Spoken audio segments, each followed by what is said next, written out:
Hello and good morning, everyone. Welcome to this week's new episode of Breakfast with Boom. I'm your host, Mr. BoomStick XL, and we have an exciting show for you today. Before we get into introductions, which we're going to be on the back half of the show, we have a very special guest that was able to lock down 30 minutes to talk about the controversy surrounding Horizon Forbidden West and its $10 a-hole tax, as some are calling it, because, folks, it seems like Sony might have pulled the rug out or the wool over the eyes of the gaming community. And if you're uninformed, if you're unaware that you can get the PlayStation 5 version for free, well, then you're dropping $70, which here in New York is $76.43 for the same game you can play for $65.01 and just get the free upgrade. Listen, we have Rich from Hogue Law Virtual Legality here, like he was a couple of weeks ago, and when we were talking about the Activision Blizzard deal. Rich, welcome back to the program, brother. Thank you so much for being here. Absolutely. Thanks for having me.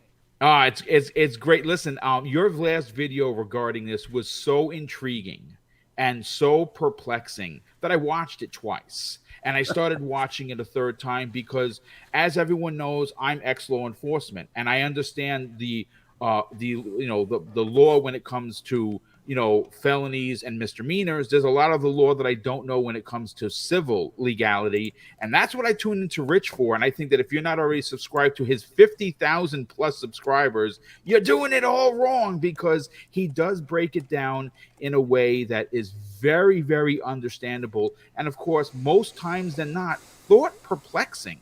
But Rich, I want to read the tweet that sent the internet on fire. This is directly from your official Twitter account. Sure. It says, and you said this: folks leapt on me for my tweet on this a week ago, but there's no defending this kind of business model from the Sony PlayStation folks. They appear to be deliberately confusing the price point in an effort to steal, in para quotes, quote unquote steal. Yes, that's right. $10 from the uninformed. Duplicity and greed. Now, I want you to elaborate on that, because there is, we've seen articles only from a few. And listen, I want to put this out there. This is not me, Rich, or anybody on this panel poo-pooing the excitement behind Guerrilla Games' Horizon Forbidden West, sequel to one of my most favorite IPs. But we're talking about it on today's program, and I brought Rich in specifically for this because it must be spoken about. I'm not going to bury my head in the sand and get in line. Well, Rich, I want you to elaborate on this. And could this at some point cause trouble for Sony? Yeah. So, I mean, I think what I'm seeing online is that either a lot of folks are still misunderstanding the particular issue here, or they're just very staunchly in favor of what Sony is doing. So, I mean, I think this story all goes back to when they were marketing the PlayStation 5. And they had games that were going to come out in the launch window, and these included Spider-Man Miles Morales and Horizon Forbidden West. And in a Washington Post interview, Jim Ryan goes out and says, you don't have to worry. There'll be a free upgrade path from the PlayStation 4 to the PlayStation 5 for those games. And when Forbidden West gets its pre-order started, which is in September of last year, there was no free upgrade path. And Sony took a lot of heat for that, that you had to buy a deluxe edition to get the PlayStation 4, PlayStation 5 upgrade going, et cetera, et cetera. Now, at the same time, as I think we all know, Sony has tried to set the price of PlayStation 5 games at $70 instead of the $60 of the PlayStation 4 era. So what happens when that pre-order page goes up is that a lot of people, including myself at the time, if you go find those tweets, say, you can't do this. You can't go out with a Washington Post article, say it'll be free, and then not have that option. And I think what happened, let's give benefit of the doubt to Sony, is they say, well, this got delayed, pandemic delayed for a long time outside the launch window, when I think you could actually debate that, whether we're not still in an elongated launch window for the number of people that can't get this hardware. But they say, hey, we're outside the launch window. We're going to do it like we are going to do the rest of our games. For instance, what we do know is that Gran Turismo 7, which comes out in a couple of weeks, is going to have a $60 version on the PlayStation 4 or $70 version on the PlayStation 5. And if you want to upgrade, it's going to cost you $10. Correct. But in this particular case, they get called out. Say, hey, Jim Ryan freaking told the public national press outlet it's going to be free. What are you doing? So pretty quickly after that pre-order page goes out, they say, yeah, okay, you're right. We're not going to charge $10 for the upgrade. We're going to give it to you for free. This is the last time. Essentially, it's a little bit defensive in that statement. It's kind of funny if you go back and look at it. Yeah, I remembered explicitly that basically it was very defensive, for sure. Yeah. It's very defensive. All right, fine. We'll give this one to you free, but never again. And so what I think happened, if we're giving full benefit of the doubt to Sony, is that they had a logistical solution to what we have to be honest about is a terrible back-end system, PlayStation 4, PlayStation 5 conversion thing. Every game's different. Who knows what's happening at any given time. And so they said, well, all right, we were going to charge $10 for this. We'll just change that to $0. It'll just be free. But what happens when you combine all of those facts is that there's a $60 PlayStation 4 version that comes with a free copy of the PlayStation 5, while they then elected to simultaneously try to sell you a PlayStation 5 version for $70. And worse than that, what they wound up doing with their marketing and everything else is that they pushed the $70 version, including, and this is the big one for me, you sit down, you're not following Breakfast with Boom, you're not following Virtual Legality, you're not reading Washington Post articles from the September 2021. You see some reviews for Horizon Forbidden West, you say, hey, that sounds like a good time. I'm going to sit down in front of my PlayStation 5, I'm going to look at what the price is, I'm going to see the additions, I'm going to pay for it. And if you do that in front of your PlayStation 5, you will not see the $60 PlayStation 4 version, even though what you're buying for $70 is at least on the digital side. And there are reasons for people to say, hey, I want a disc, this kind of thing. I like the box. I've seen that as an answer. I like to have PlayStation 5 on the boxes in my library. Okay, if that's worth $10 to you, more power to you. But if you're just buying the digital version, you say, I want a digital copy of PlayStation 5, Horizon, Forbidden West. They are not telling you that they're selling that to you for $60. And you can't find it on the PlayStation 5 because I tried. I had to back end that purchase, and I went through the PlayStation app to buy it. Yeah, the website or the app, which I don't have the analytics in front of me. I don't know that Sony even shares them, but you have to believe that the bulk of purchases on a PlayStation 5 digitally are through the store. There's very little reason to not use that store. And so PlayStation was essentially trying to, one, avoid a false advertising claim from Jim Ryan's interview to Washington Post by actually honoring what he said. And then two, simultaneously, while trying to avoid that false advertising claim, hiding the fact that they're selling this product for $60 and essentially take $10 for nothing for those, especially not those that are watching this, not those that are otherwise really, really well informed on these topics, but so many who are not, right? Zero Dawn sold 20 million copies. Even the most popular YouTuber is maybe getting 1 million views. So there's a huge bulk of people that are buying these things and saying, hey, all right, it's $70. I'll pay you $70. Never the wiser that it was actually $60. And that, to be frank, offended my notions of fairness and justice. I love Sony. I have a PlayStation 5. I love all the consoles, but that doesn't mean that these folks don't make mistakes. Yes. Every single one of these companies, every company in every industry makes a mistake from time to time. And so I called that out. I said, look, this looks like deception to me. Let's take a look at the standards for what deceptive advertising, deceptive marketing actually are. And in that video that I did, I said, you could be your own judge. This looks to me like this is potentially a problem. And then what turned out happening is that video became part of the story. Mostly this is reported on as lawyer lambasts, criticizes, or called out. I saw those headlines. I wasn't. This is not my intent when I do virtual legality. I mean, it's fine. It's what I've said. But that's how it's been portrayed. And I get emails and I get notes about various things now from those. So that's the baseline, right? That's what happened. And then you wind up asking yourself, well, is it deceptive, right? I mean, would you change your purchasing decision if you knew that you could buy it for $60? I offered in that video that I thought everybody would, give or take. And apparently that's at least a bit erroneous from the comments, which say, oh, Sony deserves it. I'll give them 70. Same answer I give to those people is, hey, I'm sure Sony will accept your donations. You give them whatever you like. But let's talk about how they're marketing their actual products for the rest of us. And so that's the baseline. And I'm happy to answer any questions you or anybody else has. But I mean, it's not – I don't think it is necessarily Sony going out and twirling its mustache and saying, ha-ha. But they didn't do what they should have done in order to make this not deceptive. They got caught with their pants down Yes. I think, resented being called out for what they thought was, the value that they put forth in this game, and what Jim Ryan said to the Washington Post now, getting close to 2 years ago. So I don't think they like that they had to do this thing to avoid, other legal problems. And so they hit the ball. Yeah. Well, I mean, listen, to your point, I had the collector's edition pre-ordered, and I canceled it for a couple of reasons. One of which is I'm not going to support this kind of behavior. I love Sony's first-party games. Everyone that follows this channel knows that I own a PlayStation 5 because I love the over-the-shoulder, story-driven, adult-themed game that looks like the other game that released before it, because they tell great single-player stories, and I'm a single player. I'm an OG like that, so I like single-player games. What I don't like is the way that you have people in this community, as well as, and this is what's disappointing.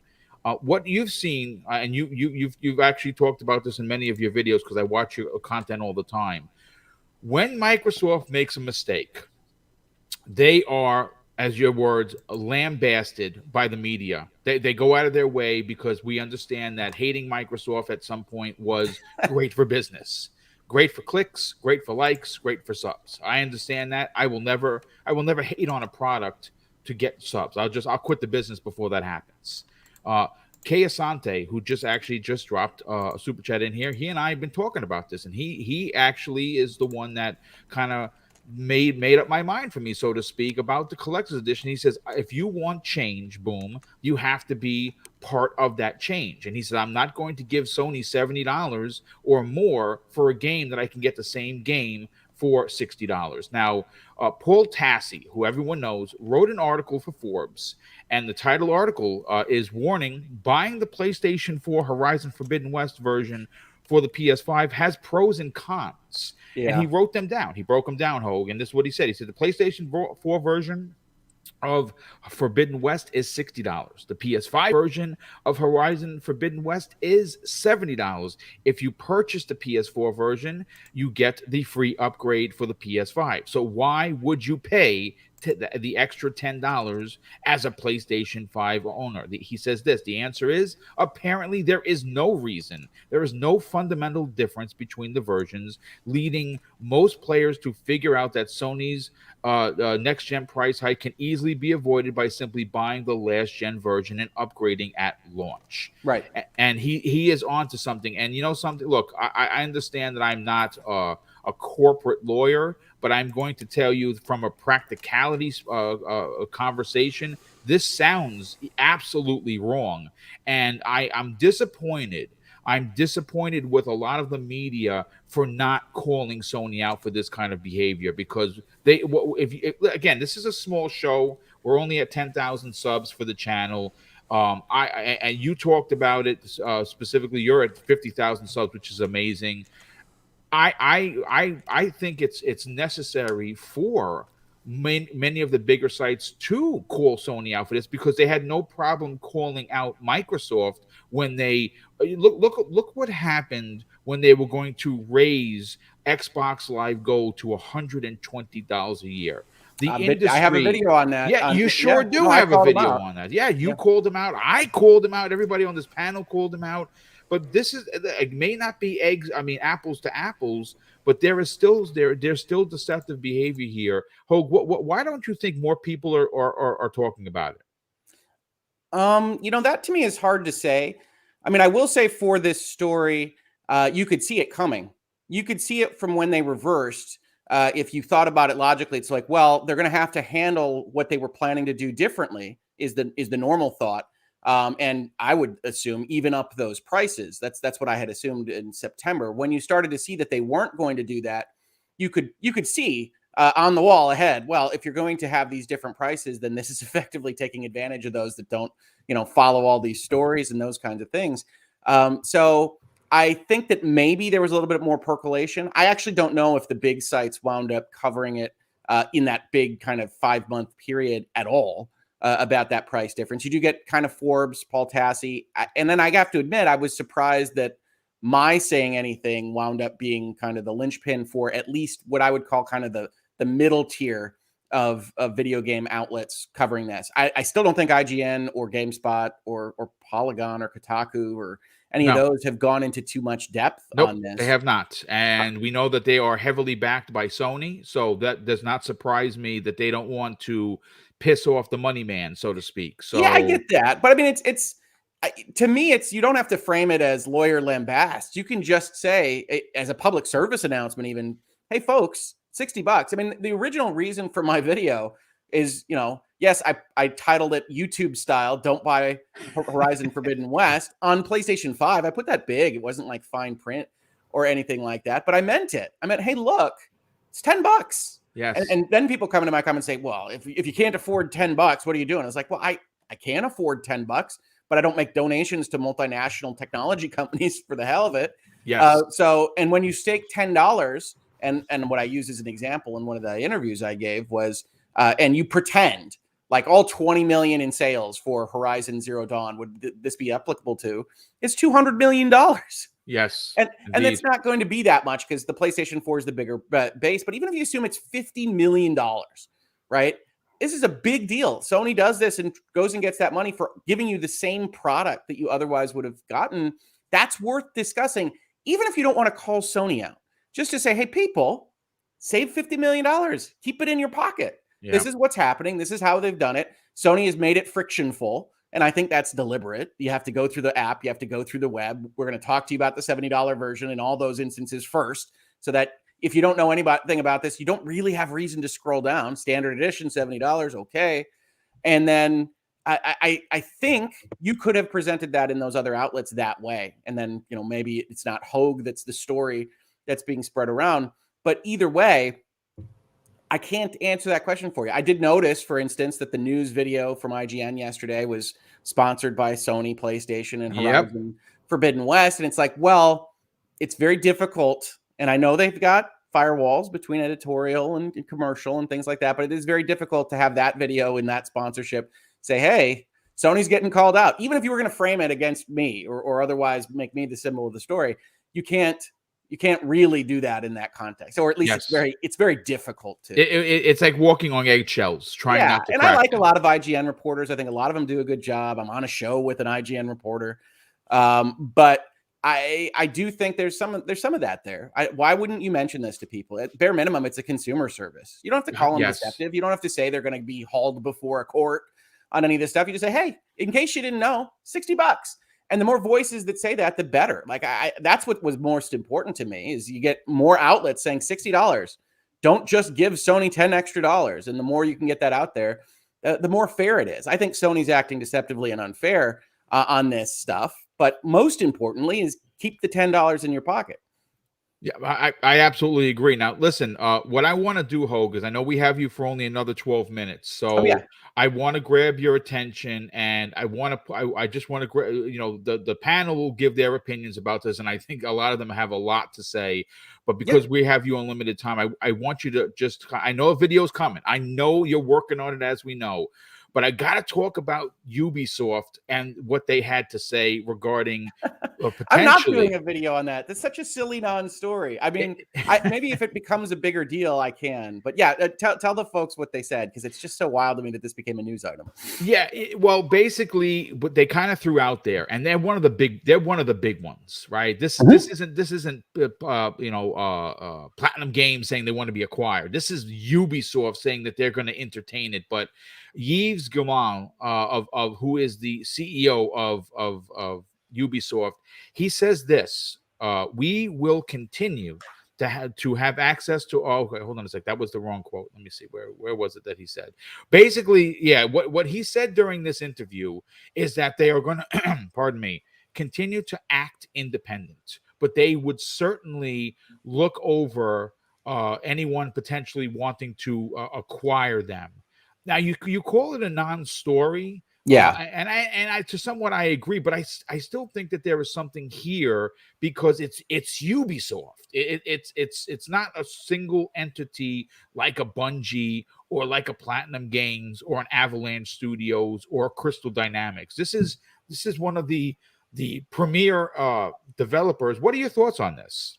Yeah, so I think the most important thing to understand from corporate law land.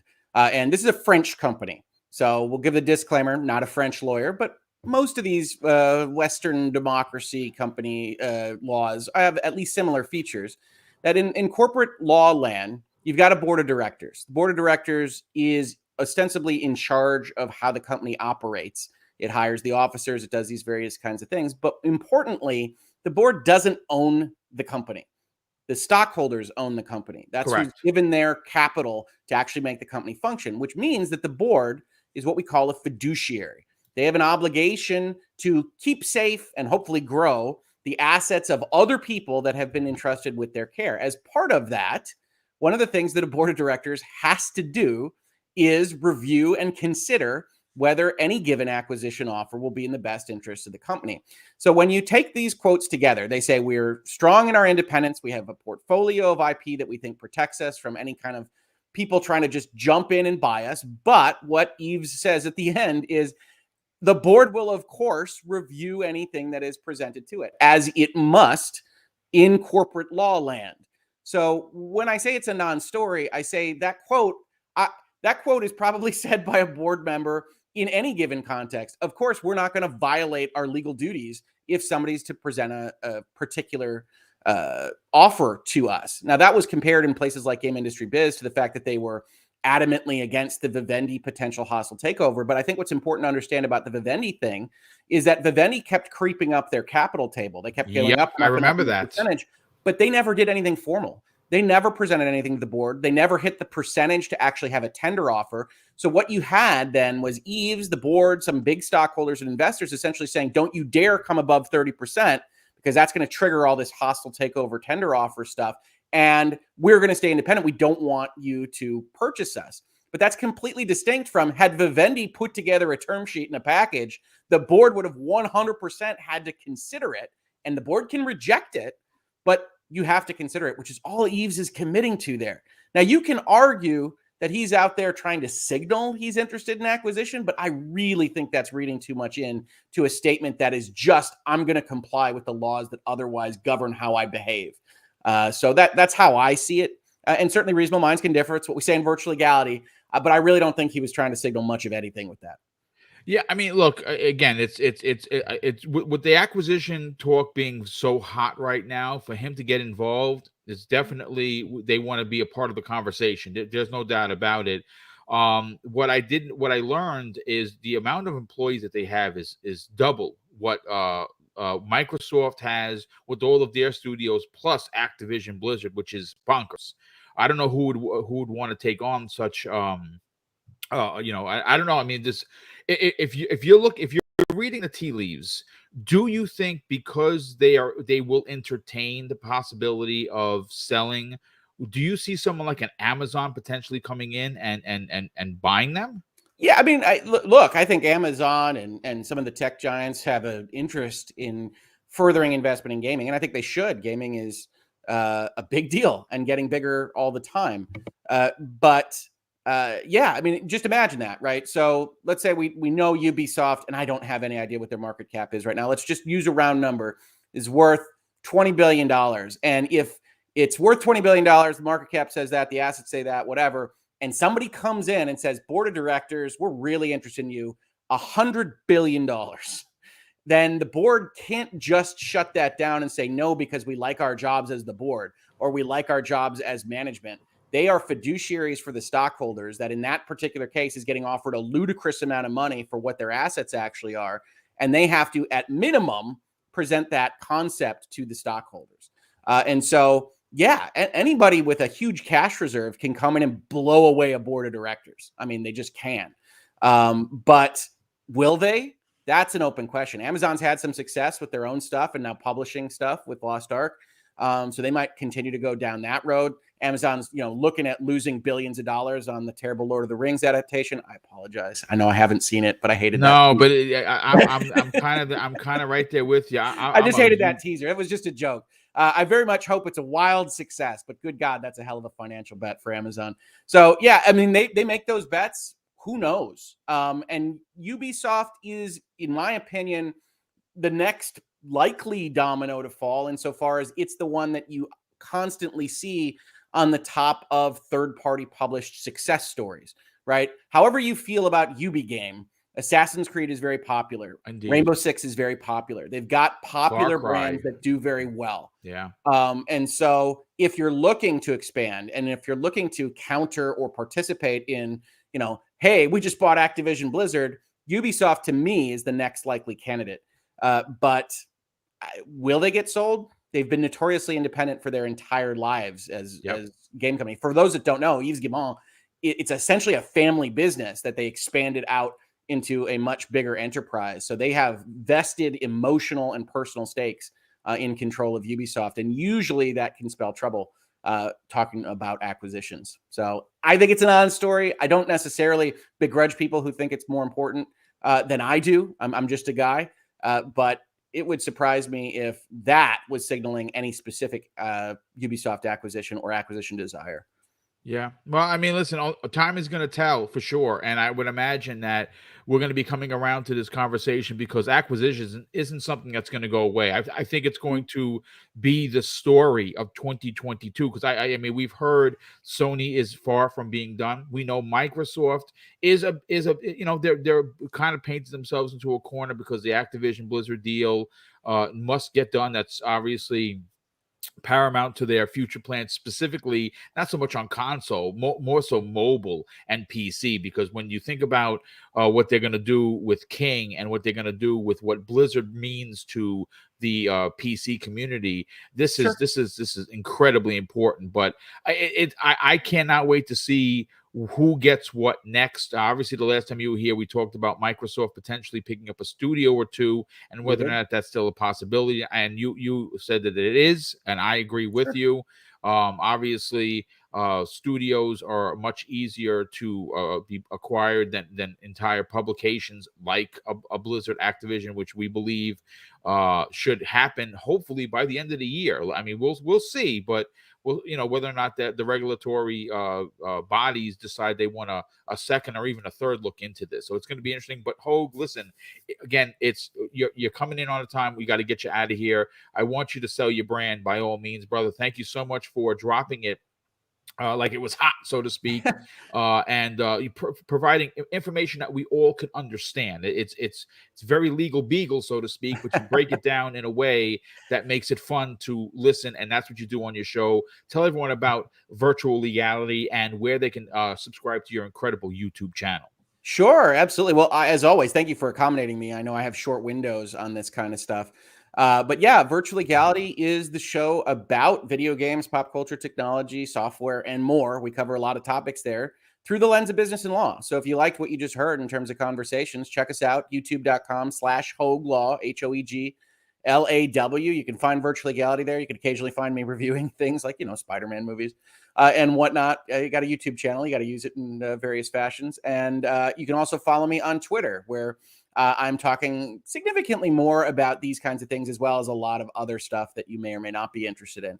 And that's at HoegLaw as well. But as always, I appreciate it. I certainly appreciate the ability to pitch over to my channel. And thank you so much for having me. It's always a pleasure to work with you, brother. We will definitely get you on here again. Hopefully the next time we can have you hang out a little bit longer. But Hogue, once again, brother, love the work that you do. Thank you so much for taking the time to hang out with us today on this Friday morning. And we'll see you in your next video. Thank you so much. Appreciate it. You got it, brother.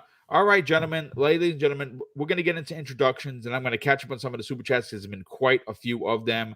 And we'll start first with Crispy Bond. Crispy, I know you're going to have a lot to say on the Sony shenanigans. Again, Hogue brought up an incredible point, one of which I intended to bring up, and that is IGN. IGN obviously had a segment yesterday that was sponsored by Horizon Forbidden West, and that obviously is owned by Sony and PlayStation, and it makes sense that why they would not challenge this $10 controversy, but it also makes them look like they are sellouts. And listen, I don't dislike IGN. I just dislike some of the things that they do and they don't do, and like some of the other bigger outlets that are funded by Sony's money. We didn't see any of the big outlets talk about this, and this is something just as something as simple as a public service message. Hey, folks, don't be fooled. Sony is giving the PlayStation 5 version away for free. Don't give them $70. And there are people in this community challenging that. I've actually seen things like, hey, I want to give money back to the devs. Don't be that boob, because you sound like a knucklehead if you say that, because they're a conglomerate that has billions and billions of dollars, and they of course they care about your $10, but they don't care about you. So stop thinking that. But please, welcome back, brother. How you feeling? Oh, great. And it was great to have Hogue on. It's wild that people are defending this. If Microsoft was doing this, Oh, we would it front page news, 100%. Oh yeah. So I mean, we're gonna go back around into it, but it's great to be here, and we got some fire topics. Yes. Well, it's great to have you a part of today's show, because I know you're going to get really raw and uncut. So welcome. And Fuzzy, welcome back, brother. I know you're going to have a lot to say about this, because as Everborn Saga, friend of this program, friend of the community, calls this the a-hole tax, the $10 for Sony. And even he has broken down and bought it in fear of something not $60 versions not getting something that the $70 version and that in itself is the problem. And I think we have to discuss it, and we will discuss it in a proper manner. How you feeling? Welcome to the show. I'm doing fine. Thank you for having me. Great to have everybody here today, and having Hogue on here earlier. Man, oh man, I'm up here downloading the free update now. So yeah, absolutely. It's taking a little bit longer than expected, but other than that, I got a lot to say on this one as a former e-commerce guy. So yeah. Well, we will get into it. And last and no way least, Dreadpool, what's going on, brother? Welcome back to the program. I heard the crack of whatever it was that you were drinking right before we went live. Hopefully you enjoyed that.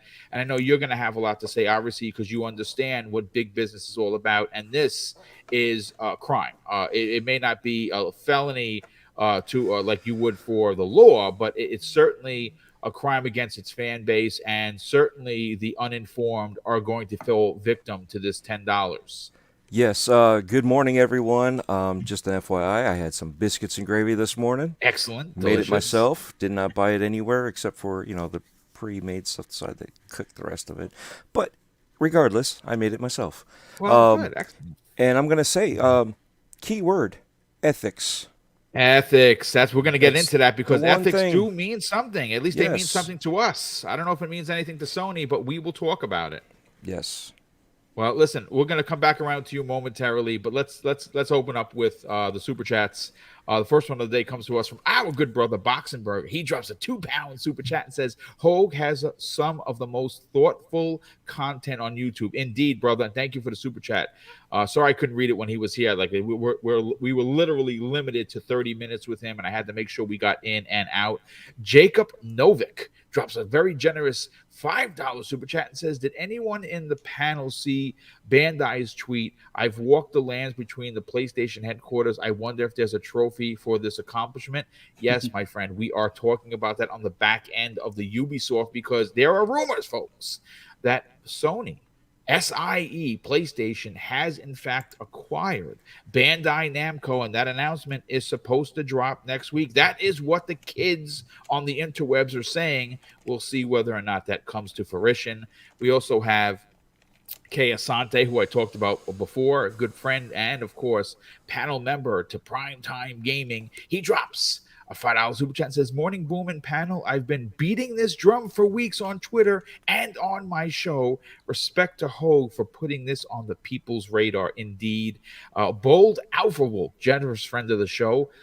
He drops a $5 super chat and says, the question I have is the next gen version really worth it when most editions on any title have been $60 retail? The answer is no. And this what we're seeing here for us today, folks, is why it's clear that the $10 advancement is simply just to take $10 more of your money, because they could offer a free upgrade via smart delivery that Microsoft does with all of their games, and instead they are charging us for a PlayStation 5 version. And basically what they charge for is what you've already paid for the console. You're paying that $10 so you can use haptic feedback, and you can get all of these extra bells and whistles. But I kind of paid for that already through buying the console. I don't know why I got to continue paying it, but if I want PlayStation games, I'm going to have to pay the $70 or wait for a sale. And usually I wait for the sale. Today I didn't wait because all I had to pay was $60, which is great. But let's continue. We have Bunty, generous friend of the show. He drops a $5 super chat and says, remember my story, Boom? I'm glad I don't have to deal with it no more. But I remember, if you recall, Sony charged me twice and didn't give me my refund. Yeah, I do remember that, brother. And that is, again, it's illegal. It's what they're doing is here's another story for you. I'm sure you guys might have heard it before. My brother, Neo Mental, had pre-ordered Destiny 2 on the PlayStation 4 and on the Xbox. And 2 months, where's the camera? Two months before the release of the game, he wanted to cancel it. PlayStation customer service told him he couldn't cancel a pre-order. He then went through his bank and had the charge reversed. And he explained to the bank that this was illegal. There's a pre-order. I don't have the game. And you know what Sony did? Sony blocked his account. That's right, folks. The only way he was able to unlock his account was to buy the game. And if that doesn't sound illegal to you, then you obviously don't understand the word illegal. But let me continue. Nightwolf3186 drops a very generous $5 super chat and says, hey, Boom, miss you guys sneaking into the chat this morning while at work. Hey, dude, great to have you here, brother, and thank you for the generosity. He says, love these topics. I may opt to buy a physical Horizon. Yeah, if you wait 2 weeks, you'll probably get it for $40, and that's the truth. We also have Spider-Man drops a very generous $10 super chat and says, Phil is nicer than me. Not only would I make Call of Duty exclusive, I would do a background check on the new Xbox Series X owners, and if I see you're a Sony pony, then you get banned for 2 years for playing Call of Duty on Xbox. Yeah, man. I mean, it's funny. It's funny to say, but it's business. We all understand that. I think he's just jiving. Outbreak Podcast drops a very generous $2 super chat and says, Hogue never disappoints. Amazing panel, top and topics. Boom. Well, thanks, Dave. Definitely appreciate you being here. But Crispy, we got to get to you first on this, brother. This is again, it's a bit perplexing that we do not have more of the media outlets that have nailed Microsoft to the cross, so to speak, on numerous occasions, not challenging Sony for doing what is a terrible disservice to their fans. And Hogue broke it down. He said that if you go to the PlayStation 5, you can only find the PlayStation 5 version. They completely remove the ability for you to buy the PlayStation 4 version, or even tell you, hey, amazing community that supports us, the version is free. All you got to do is buy the PlayStation 4 version, and because we love you, we'll give you it. No, they found a way to pull it from the store and only offer it on the app or the website, which is a load of shit. Pardon my French. What are your thoughts? It's like, why are you defending this? Let's bring it back a little bit here. I have 3 broken Elite controllers. Okay, Xbox has a lawsuit against them because of the Elite controller. Do you think I'm defending Xbox about this? Absolutely not. I have 3 of them that have the same problem. All 3 of them have broken bumpers. It is a problem in how they built the controller, the components of the controller. It's one of those things like, you bought a PlayStation 5. If you have a PlayStation 4 and there's an upgradable way, it should be for nothing. Okay? This is like, you know, if I buy a Elite controller, you're telling me I got to pay $10 to unlock the bumpers. You know what I'm saying? Like, I bought the Elite controller to have the bumpers. Okay, you know, to have this and that. Like, it's like the haptic feedback. I mean, Sony is not making somebody like me say, oh, I got to get a PS5, because you can look at the games and say, wow, they look great, they're amazing, but your business practices are just horrible, and you basically throw your consumers to the wolves and say, hey, deal with it. It's you got to deal with it. This is Sony. This is what we do, and they just continue to do it. And instead of calling it out, you know, the media will trample all over Microsoft when they have something bad going on. But Sony, it's like, oh, hush, hush. Let's throw it under the rug. Nobody knows about it. Let's be quiet. And it's like, you know, you could say what you want. You could say, oh, you guys are always bashing Sony. You know what? I mean, explain to me why you go on your PS5 and you can't. Why didn't they just sell it in general for just $60? I mean, why not do that? You know, we don't talk about these things on Xbox side because that's the truth. Like, games upgraded. Guess what? It's upgraded. That's it.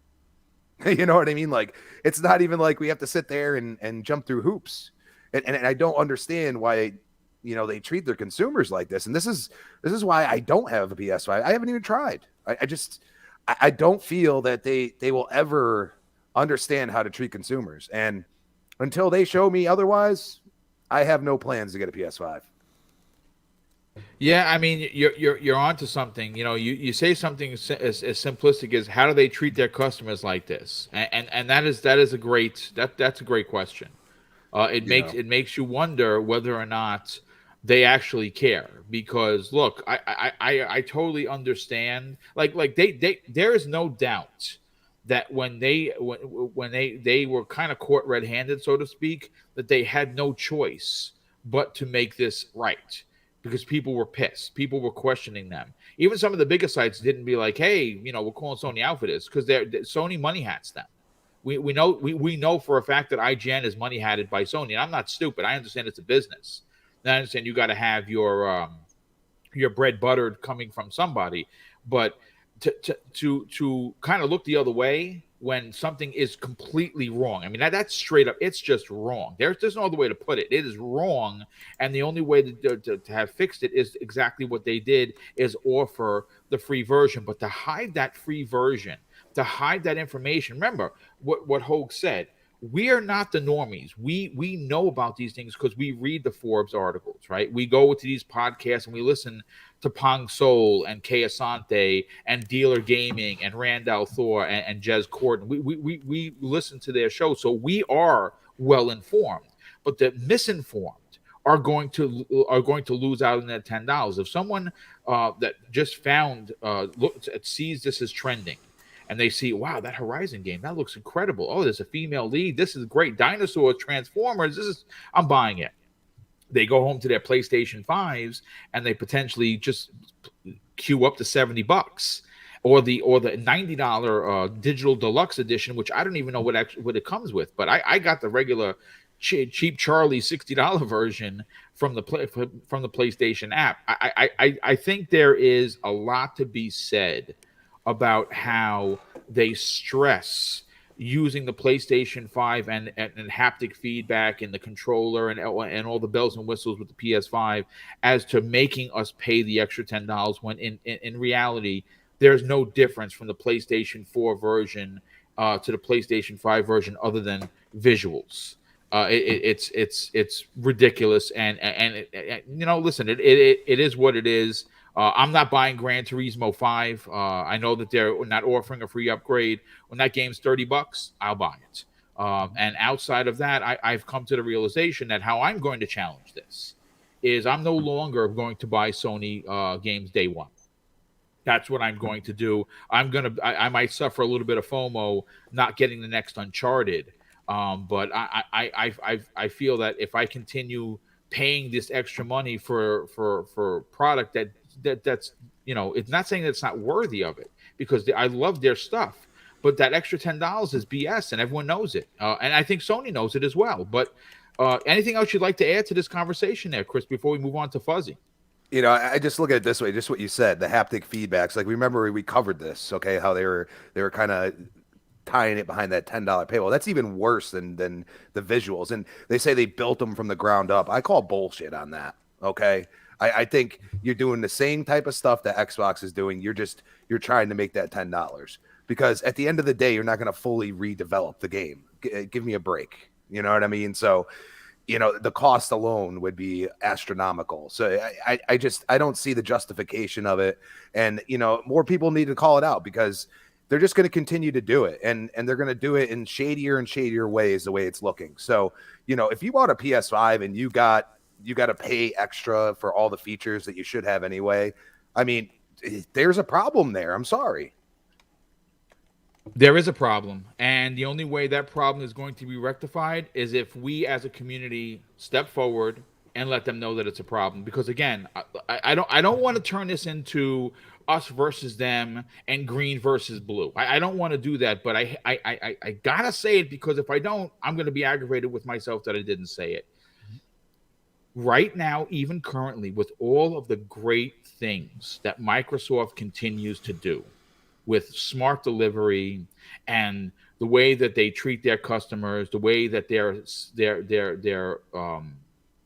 CEOs continue to interact with the normies, like Phil Spencer liking a tweet for me is you'll never see that on Sony. And all the good that they continue to do, you would think would warrant that when they did something wrong, someone would be like, hey, listen, what happened here, before nailing them to the cross. But that's still not the case. It is certainly an us versus them mentality, even today, even through as much as Microsoft continues to be the good guy of the industry, they still are the ones that people go after. Sony does something wrong, and I've seen it. I'm reading it online myself. Oh no, I want to give back to the. I love Guerrilla Games, so I want to give them the extra $10. They deserve it. What? Listen, I'm all for developer first guy too, but don't be an idiot. I'm sorry, don't defend stupidity, because that's exactly what we're defending here. But listen, Fuzzy, let's get your opinion on this. I know you have a lot to say, and I know that from many of the businesses that Dreadpool's involved in, he's going to have a lot to say. Mm-hmm. Is there an excuse that can be given that is okay to charge $10 more? If people are willing to pay it, sure. Take every opportunity to do that extra tax or however you want to look at it. Me, on the other hand, I worked for an e-commerce company that was in the automotive industry. And one of the things that we've always had as a back and forth debate was putting like a coupon code on the site. Us being enthusiasts of vehicles, we were like, yeah, put the coupon code, because otherwise people are going to shop elsewhere where it might be less. The argument from the executives were, if you put a coupon code, that means that the people might bounce from the site and search other places or search for coupon codes to implement there. But when it comes to searching on the internet, most of the time you search by price, so it really doesn't matter if they bounce from the site or not. They're going to look for the lowest price no matter what. So if you can give them that value, do so. So in Sony's case, when you have that free upgrade, they should have just made this game $60 from get-go. If you look at like Miles Morales, when you did the bundle, it was $50. Yes, I know Miles Morales was a smaller experience in comparison to like the full 2018 Spider-Man, but nonetheless, proportionally, the pricing seemed to be in line with it being a lesser expensive overall deal in comparison to it, Forbidden West. It doesn't make sense for them to try to, squeeze every nickel and dime out of their customers when you want to do a great thing for your fan base from a PR perspective. Just make them both $60. It's like, you know what? We screwed up. Our messaging was a little confusing. Here you guys go. Go ahead and pick it up on the PS5 for $60, or at least have that option to pick it up on your PS5 for $60. But I don't know. I don't understand the defense of it, because those same people that are defending it, I guarantee you, when they shop online, if there's a coupon code box, they're searching for coupon codes, or they're trying to find a lower price beforehand. I may come from an older time where we used to clip out coupons from the newspaper and stuff before you go grocery shopping and all. And a lot of times that's all in like an app for the grocery stores these days. But I don't understand the mentality behind it. Like, okay, you want to give the devs the extra money. Sony's not going to give, I'm sorry to tell you, Sony's not going to give the devs the extra $10. It's not going directly to Guerrilla. It's going directly to Sony. And then they'll distribute it how they feel. Right. So the whole thought that, I'd rather, take care of the devs, that's not how it works. They're part of Sony. Sony gets the cut, and then they figure out who gets that part of the cut. And a lot of times it's their shareholders or whatever other ventures that they look to do in business that may not even be gaming related. So save the $10. Yes, it's a couple extra steps, but those couple extra steps may take you 2 whole minutes versus, I don't know, $10 to me in 2 minutes. I would rather save that no matter what. But people are going to spend their money how they want, and when somebody brings you a way to save a couple extra bucks, don't jump down their throat. Just be like, I'm cool. I'm fine. That's fine. Spend more than you have to if you want. I'm pretty sure when you go to buy a car, you see that sticker price and you're like, oh yeah, that's what I want to pay. You know what? Oh, there's a $5,000 markup because it's a special edition car. It's a GT, a Shelby GT 500. Yeah, I'll pay that $10,000 markup. No problem. No, that's not how it works. I mean, maybe if you got more money than brains, sure. But outside of that, the most wealthiest people I've known don't even buy things new a lot of times. They let the rich stay rich by being cheap. That is exactly. That is a fact. That's not even a suggestion, dude. But I just hope when people point out stuff that your favorite brand is doing wrong, you evaluate it, and you could either agree or disagree, but don't try and defend a bad practice. That's all I gotta say. That's a great point, and I'm going to bring Dreadpool in on the conversation. Dreadpool, you've heard what everyone had to say. You heard what Hogue had to say. I love the way it was framed just now. Have your opinion, but don't defend a bad practice, or in some cases, an illegal practice. The extra $10 gets you literally nothing. Literally, it gets you nothing. Okay. What are your thoughts on this? How come more of the media isn't calling out Sony for this? This is egregious, folks. Listen, I get it. Oh, boom, it's only $10. Okay, but these how these little things start. And I cannot listen when Microsoft dropped the ball last year and they came out and they said, "Hey, $120 for Xbox Live Gold." I was one of the first Xbox dudes to get out there and be like, you know what, Phil? If you're going to watch this, you got to make this right. This is wrong. This is wrong on a gazillion levels, because what you're doing is you're attempting to push the people into Xbox Game Pass. Now, I'm not saying that that you shouldn't have Xbox Game Pass. You absolutely should, because it's just inherent value is bonkers.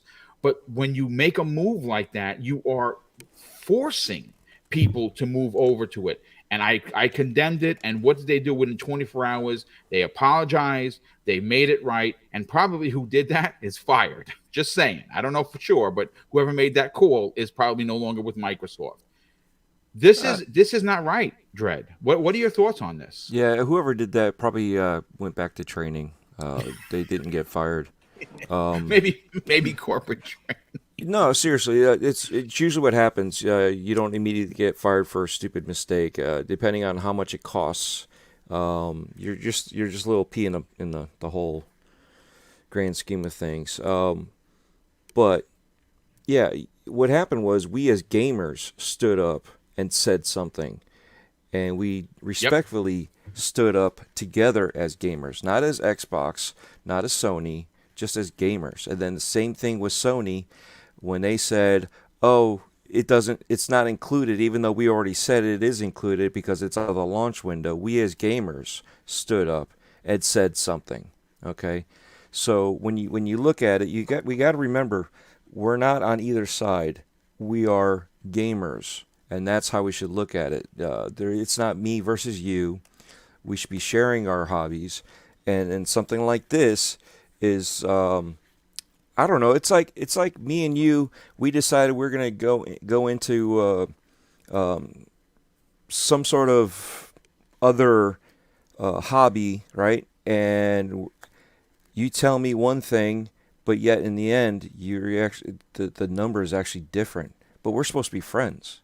You know what I mean? So you basically lied to your friend, and this is what's going on again. They're hiding the facts. And it's the same thing that happened in the auto industry. What was it? Toyota with cruise control, that you had a certain free software to use, but they didn't tell you until a year later when your software stopped working. Same thing with Tesla. Everybody's freaking out because all of a sudden they're taking away features that were part of it for whatever reason, right? So this is stuff that's going on. Didn't change the car, right? Nothing changed. It's just software. Same thing here. The $10 is to activate certain software to run. That's it. There is nothing different there, and them hiding it from you is wrong because, like I said, we're supposed to be friends, right? So why are you hiding this and charging me extra for this feature that didn't cost you much more, because all you did was turn it off on the PlayStation 4 side. You didn't do anything different. It's not two different games. It's not two different ecosystems. It's the same place, the same business, same everything, and you're going to say that, oh, well, we got to charge you to have the Rumble. That makes no sense. The haptic feedback. That's a fantastic point. That's a great point, because you bring it right back to the controller. Sony led every conversation with, well, hold on a sec. The extra $10 that's going for the controller of the use, but we already paid for the controller, and I paid for two, because I got the charger, I got the headset, I got you name it. I bought it for the PlayStation 5. Now, am I part of the problem? Potentially, but I bought a second controller. I've already paid for the use of that. Why should I continue to pay for it? Keep going. Yeah, so you're paying for something that you can't use, and they've restricted you on the software. You know what I mean? So they've taken away something that you paid to use, right? Wasn't it, hey, if you buy this, you get this haptic feedback, you get this, you get that, right? And this is why I said earlier, this is ethics. When you're doing something like this on the corporate side, there's a big deal that they push out with ethics. When it comes to that, and we also got to remember integrity. What are they doing here? It seems like, I don't know, they're being shady. Ethically, they shouldn't be doing that. They should be called out. They should be reprimanded. I'm not saying that we need to go after them full force. Let's do whatever. No, we need to call them out respectfully. We have to make sure that we are heard and not ignored because we're toxic, violent individuals that are crazy. No, we need to call them out and say, look, this is what's going on. You hid this from me. You basically, you told me something and then you hid it from me, expecting me to forget or not having any knowledge, taking advantage of me, right? So for the norms that don't know anything because they're not into this stuff and they just want to play the game, you took advantage of them. Same thing. You should have just said, look, here it is. You get either version, and that's why when Microsoft came out and said, you know what, it's going to auto know what console you're on, and you download the version that you're playing on, and it's all free. You don't have to worry about it. You go for that game, you can download that version. There was some issues at the beginning. I haven't seen it since, but probably a good couple months into launch, they had some issues because people were still playing the old consoles or the old versions of the software on the new console, and not knowing, and then certain things were having hiccups and people were like, what's going on? Because, yet again, now the software is working better and it's actually recognizing. Cyberpunk just came out, right? Yep. I loaded it up and said, hey, we have an update for you. Do you want to upgrade it? Yeah, I do. I didn't have to do anything. I didn't have to go in there other than start the game to say, hey, look, there's an upgrade. Do you want to do it or not? Yeah. Okay. And this is something, yet again, that they should have done. They should have implemented this from the get-go, and they're not. And I don't know if it's it's a corporate thing, obviously. Like Fuzzy said, when it comes to those people, those people that are making all that money, they don't look at it in the small, simple terms. They look at it in the bigger picture of how much can I maximize my profit. That's all they look at, and then they have to have other people below them that like bring them back to reality, because some of them don't live in reality. And, they forget that when you say something like this is other issues. That's why they have lawyers. That's why they have all these people surrounding them to make sure that they keep their mouth shut and do everything right, and they can get away with as much as you can. Because, what is it? It's easier to ask for forgiveness than permission. Indeed, that's a great, Same here. great point. You know, they're going to keep doing it, and they're going to keep crossing that line inch by inch. They're not taking a full step. They're just doing inch by inch, and you guys just keep on letting that line. If they've already surpassed a mile, right? Yes. Because we haven't said anything. They're flawless. We haven't said anything, and there's been a lot of people that said, "Speak with your wallet." We got to speak with more than just our wallets. We got to speak with our minds properly and get it out there. Make sure that other people do not get, I'm going to say it here, scammed, because it seems like a scam that you're going to sit there and give it to somebody else for free, or technically $60, and give them that free upgrade when I had to full on pay the $70 because I didn't know or didn't have the knowledge that there's a option to pay because you said it'll be 60 with the free upgrade for next gen. But you locked me out from seeing it. You stopped me from having that knowledge. So some of us that know better still got conned into it because we didn't see it and forgot all about what was said. So that's like I said, it's all ethics. Listen, it is absolutely ethics, and no one's saying to light your pitchforks and your torches. No one's suggesting that, folks. No one's suggesting that you go out and you start cursing at Jim Ryan or anybody of the PlayStation executives, because don't do that. Don't be that person. But the way we're doing it is we're discussing it like adults. Get out there on social media and let Sony know that this isn't right. And and again, listen, what Sony has done for me is make me be a little bit more put a little thought into buying their games. So a good friend of the show, one of the friends of the show, asked me, but Boom, I thought you had the collector's edition pre-ordered. I did. I absolutely did. I ordered it from PlayStation.com and I canceled it. I canceled it 2 weeks ago because I had a pretty interesting conversation with Kay Asante, who said that if we want change, if we actually want to see change, we have to become part of that change. And I said, absolutely. First of all, I don't need another statue. I have a ridiculous amount of them. And the collector's edition was over $200. I don't need to spend that. I don't need to give Sony any extra money. So what I've decided to do moving forward is I will buy the Sony games a couple of weeks after they release and get them on discount. Because I'm not paying the $70. I'm not going to do that when Microsoft charges $60 and gives me Xbox Game Pass for $15 a month, and I'm able to get a ton of games, and the inherent value is unmatched. I'm not going to support that. I'm just not going to do it. So, thanks Sony for opening my eyes to business, and now you're going to get less money because I'm not paying you $70 anymore for a game. That is, you're charging me 10 extra bucks for what? What am I getting for the 10 extra bucks? Am I getting better graphics? Potentially, but Microsoft gives that for free. And I have to pay you $10 to use my haptic feedback? Well, then I'm going to give you 20. No, the answer is I'm not going to do that anymore. So that's the end of this conversation. But ladies and gentlemen, we have a lot to get into because we can talk Ubisoft. But I you know what?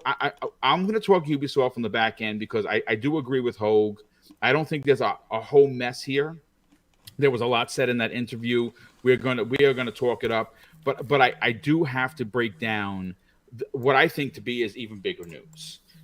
Yesterday, Bandai Namco turned around and they tweeted something very, very suspicious. And have a picture of PlayStation, Sony's grounds, which is gorgeous, by the way. Their building setup it's just beautiful for where the PlayStation headquarters are here in the U.S. I believe they're in California. I'm not sure, but it's gorgeous nonetheless. And this is what they tweeted after posting that very large picture of PlayStation Studios, with the main grounds. I've walked from the lands between to the PlayStation headquarters.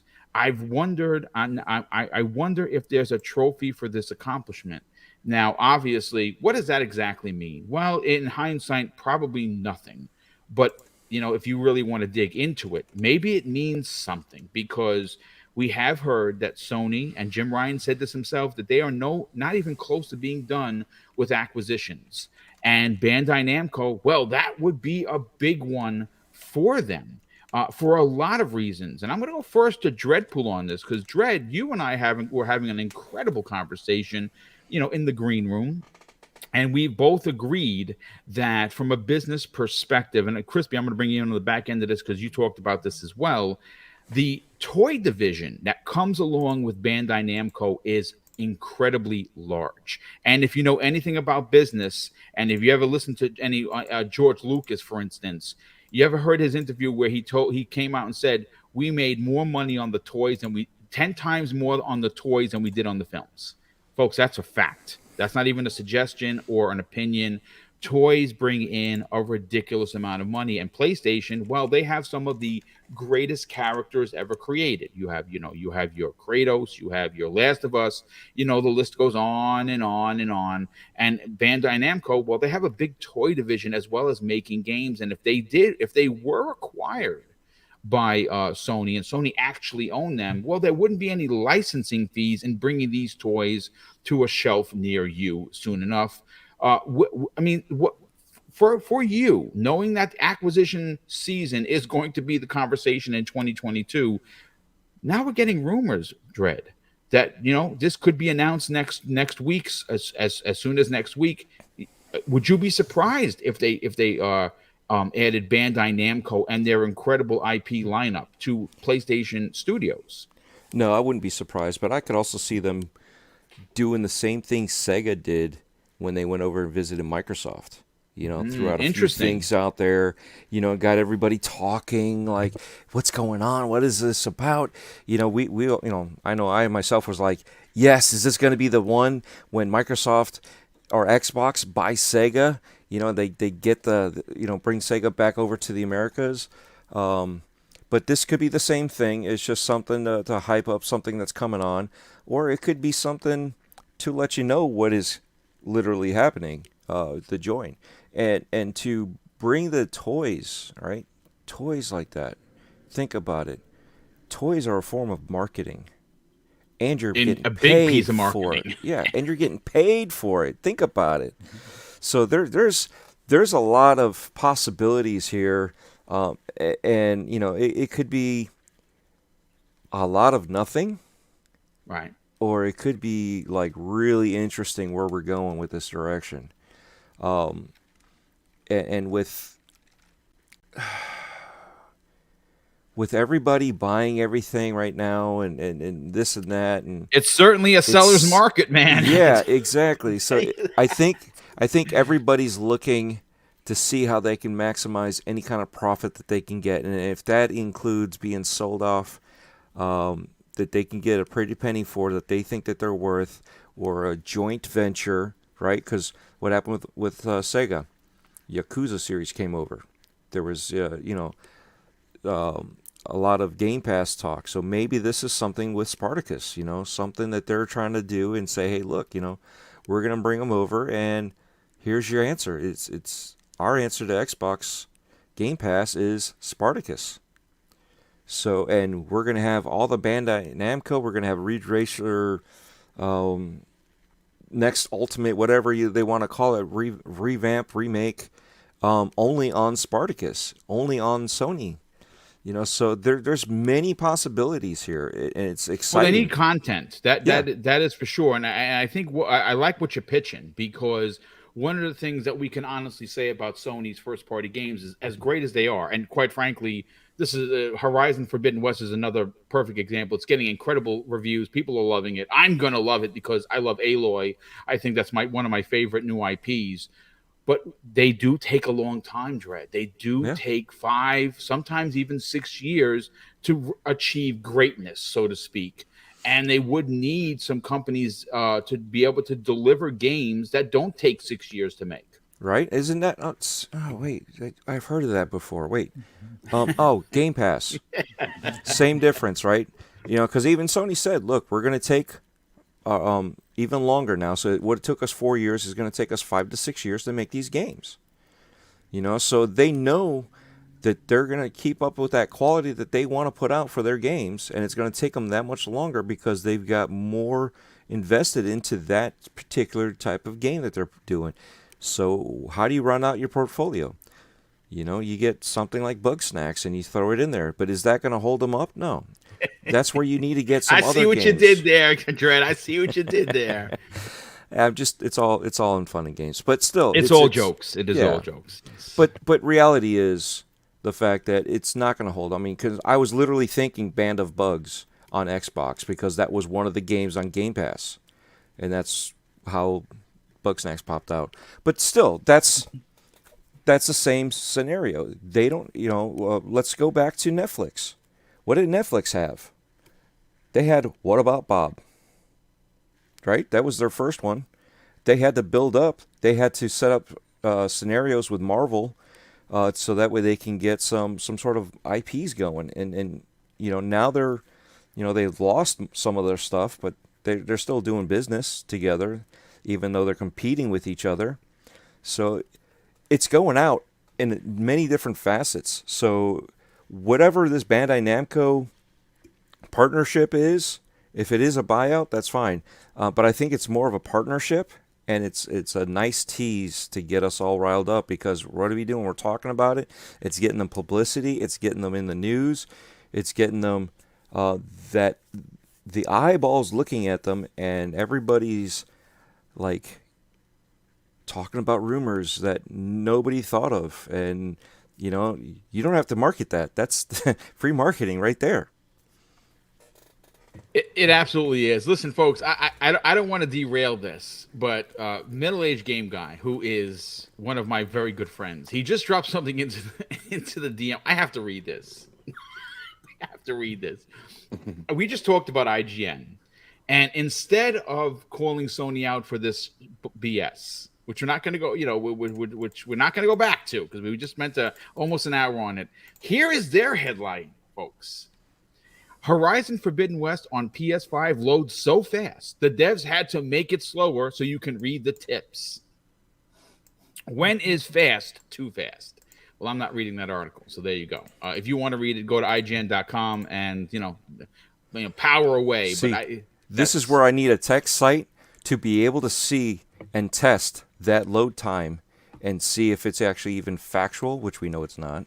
But let's see. I mean, because if we'll see. it could be. It could be. Yeah, it could be. Yeah, it could be. It's just it's not loading in as much information. You know what I mean? Just because it's an open world, it's only loading what you need to see right now, and as it goes, loads up more. So we don't know. I mean, there's many different possibilities here. But it sounds a little shady. Yet again. Where's the integrity in all this? Are you lying to me again? Integrity. There's that word. I don't know. Integrity. People don't hold it to a high account. I certainly do. I believe you do as well. I mean, great stuff as always. I think that if Sony were to snag Bandai Namco, I think it would be big on a multitude of levels, specifically. Bringing their incredible history of characters to life in the form of marketable toys and models and things of that nature. I would be actually surprised that it would be that first and not the attempt to get Square Enix, which I still think they're going to grab, but. We'll come back around to it. But real quick, I got to catch up with some of the super chats before I bring Crispy Bomb in on the conversation. Bold Alpha Wolfpack drops a very generous additional $5 super chat and says, let's not beat around the bush. Sony trying to bring that $2 trillion debt down by any means, and you are 100% correct in saying so.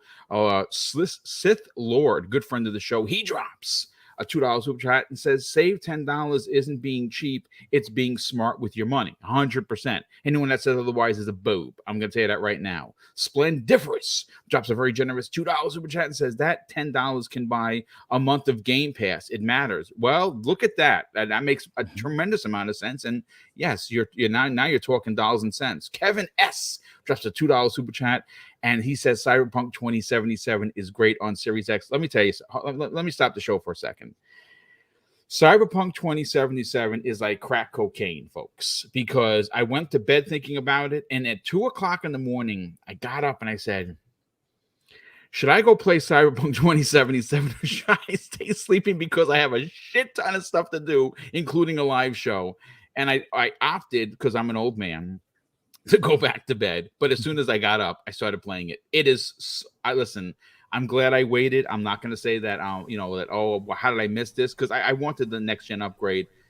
My God, Cyberpunk 2077 is so effing good that it's mind-boggling how good this game is. I've had 0 bugs.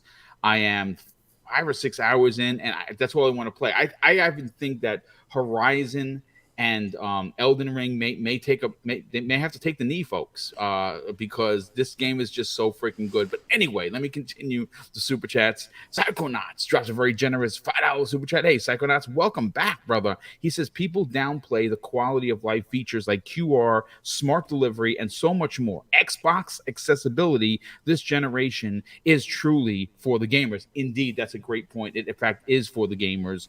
We also have Splendiferous drops an additional $2 super chat and says, as a gamer, you should love great games wherever they are. Indeed, that's why I own every console, because, well, I'm a gamer.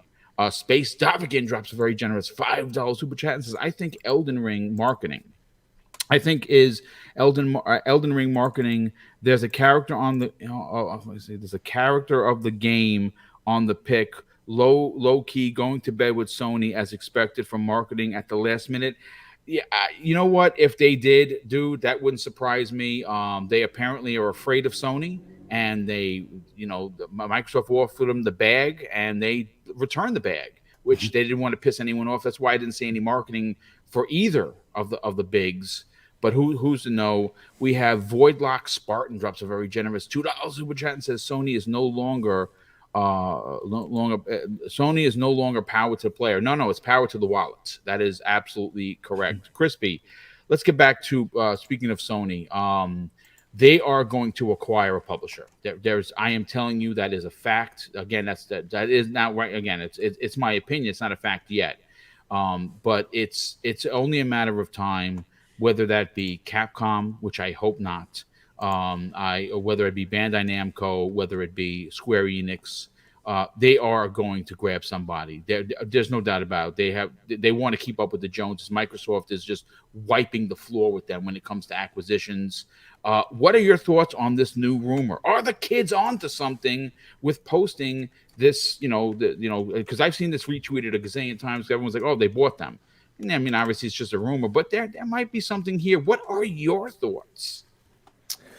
Well, to be honest, this is right up Sony's alley. Yeah, I'm going to use the word. It's kind of been overused, but metaverse. Okay. How dare you? Here's quietly what Sony's doing, because you have to really go into what they're doing. They are diversifying their portfolio, but they're also looking to take IPs and use them across all of media. Correct. And yes, action figures are a part of that medium. 100%. They are, this physical thing you can touch that is a part of that metaverse. Think about it. So they have VR, they have gaming. Now they have games as a service with Bungie coming in. Yeah. Okay. Now you have TV. Their TV's pretty good. If you watch Cobra Kai, guess what? That's done by Sony. Right. Movies, Spider-Man killed it. 2 billion, and it hasn't even reached home video yet, dude. Like, I have my copy pre-ordered. I spent $30. You got Uncharted coming out. Yes. Okay. Dude, they are quietly doing exactly what Microsoft's talking about, except they're actually ahead of it. Yeah. And if you look at Bandai Namco, guess what? As of 2017, they're the largest toy company in the world. Okay, so I don't know what the numbers are now, but I'm sure it's a fight between Mattel and some of the other ones. But I mean, they create, anime figures, stuff like that. Like, they do so many things. They have IPs and TV. They've had, since I was a kid. You know what I'm saying? They have done things, kind of metaverse like for decades, it feels like. And if anything, I mean, to be honest, this is a big price to pay. And I almost feel a partnership or something along those lines, because Bandai Namco is actually a pretty big company. They're up there. So, their revenue is pretty good from what I'm seeing. Now, obviously it's not in dollars, but generally our dollar is not worth much anymore. So it's pretty close. So it's one of those things where I'm like, I could see them doing something. I mean, whatever it may be, just to, really push those IPs, those characters into the action figure market, with the movies coming out, with the TV shows, all these other, like, having Twisted Metal action figures and stuff like that. Like, and that's the thing, like the margins for action figures and stuff like that is incredible. And people nowadays look at it as an investment. So they're willing to pay for it. It's one of those things where you could have 200% margins on an action figure. It literally costs you $1 to make the action figure. And because it has a certain thing, now it's worth more to that person. And they will pay 20 to 30. I mean, we're talking some crazy money here. So, I mean, it's right up Sony's alley. Sony is quietly, not saying metaverse, but I'm going to tell you something right now. They look well on their way to creating it. And it really comes down to using those IPs, those beloved IPs, Yes. and making them, viable in all markets. And, when Sony's making cars, bro, like, you got to realize they are putting their hands in the cookie jar. Like I said years ago, that's what they got to do. And they're starting to do it. And I'm starting to see, I see you now, Sony. I see you. Yeah, they're quietly skulking around in the shadows, but they're literally doing what Microsoft is doing, just at a smaller pace. But look, real quick, I brought up Jeff Keighley's tweet from a couple of months ago. This came he tweeted this on January 18th, 2022. These were the market cap prices then. I believe everything has gone up since. EA leads the charge at 38 billion. I believe they're closer to 40 now. Take-Two Interactive, 18 billion. I believe they're closer to 20 now. Nexon, who I'm not even sure who they are, at 15 billion. Bandai Namco, because they're in the conversation, they're currently worth $15 billion with a B market cap value. And I think that Sony could potentially want to spend, because, like I said, I think when you look at this conversation that we're having, it goes well beyond as simply as getting exclusive IPs to your brand, like a Soul Calibur, which is always and has always been associated, especially Tekken. Not so much Soul Calibur. When I think of Soul Calibur, I think of Dreamcast, because I'm an OG like that. But when you look at Tekken, for instance, Tekken has always been like a PlayStation brand, like that's how I've always associated with it. And we know how much Sony has invested in esports. So obviously we don't know what they have when it comes to Street Fighter. Is Street Fighter 6 exclusive to Sony? I beg to differ if it is. I think Capcom is doing so well that they didn't have to make that deal with the devil that they did with Street Fighter 5. So I think Street Fighter 6, whenever that is announced, will be multi-plat. But they do, obviously they do have Street Fighter 5. That's still an esports conversation. You bring Soul Calibur, you bring Tekken into the conversation. You get Bandai Namco. You're talking about all the Dragon Ball stuff. So I mean, there is a lot more here than just getting those exclusive. But I think that the conversation that we're going to start to have regarding this potential acquisition by Sony is to be able to add games to their Game Pass-esque service, which, again, I think Joe said the name of it. The official name it's PlayStation Infinity. I believe that is what it's called. I think the name's kind of lame, to be honest with you. I'd have been like very happy with what I thought about the Greatness Pass and PlayStation Greatness Pass, whatever, it is here or there. Fuzzy, let's get your opinion on this. Again, this is it's a small rumor, right? We don't have any real substance other than Namco of the Americas tweeting that. Now, walking between walking the grounds of Sony, do I get an achievement? I mean, could there be something there potentially? But what are your thoughts on this? Would Bandai Namco be a good get for Sony? It would definitely be a good get for Sony. I like what Dreadpool was hinting to before, where it's like a parallel to like the way Sega and Xbox, message back and forth on Twitter. Oh, we're at their place, or here's Xbox executives drinking milkshakes with Sonic right in the picture or something along those lines. So yeah, I where there's smoke, there's usually fire of some sort, and it may not be an all outright acquisition because they are up there in price. And I think at least for the remainder of the year, I think Sony's kind of floating between 9 and 12 billion, cash that they can put towards stuff. But I would definitely think a deep rooted partnership for the things that you were saying, as well as what Crispy were saying. You got the toys, which no doubt about it, Sony would love for you to have a God of War statue, or a Aloy statue. Well, they already got something with Lego coming up, I think later this month or something, as far as like the Lego out or Horizon toys and things like that. But you got the toy market, which would be huge for them. Another avenue for them to have, money coming in beyond movies, beyond music, beyond hardware, beyond gaming. It would definitely be a nice fit for Sony. And then overall, with their upcoming Game Pass competitor, you need to make those partnerships. If they're too expensive to buy outright type of deal, a partnership where your games are appearing day and date or shortly thereafter, especially considering how heavy Bandai Namco is into the fighting scene. And it seems like Sony's going all in. Like we always talk about, Xbox is going into the Western RPG realm where they're pretty much stacked. Sony's kind of like that when it comes to the fighting games. They have the esports aspect of it. They had the lockdown on Street Fighter 5, and it just seems like everything fighting related that isn't covered by Smash or Nintendo with Smash Brothers in general, they're the ones really pushing the envelope as far as being the either the advertiser or having the marketing rights or something to that effect. So I could definitely see something possibly in the works. Partnership, acquisition, either one would be huge for them, and I think there's something there. But it's kind of funny, like you were saying before. Elden Ring, Microsoft gave them the bag, and they're like, "No, we don't want it. No, we don't want to piss off our that bag neighbors has on the got street." cooties. Get it away from Yeah. me. Yeah, we don't want to piss off Sony. Sony's like our bread and butter. We appreciate it, but thank you, no thank you, kind of thing.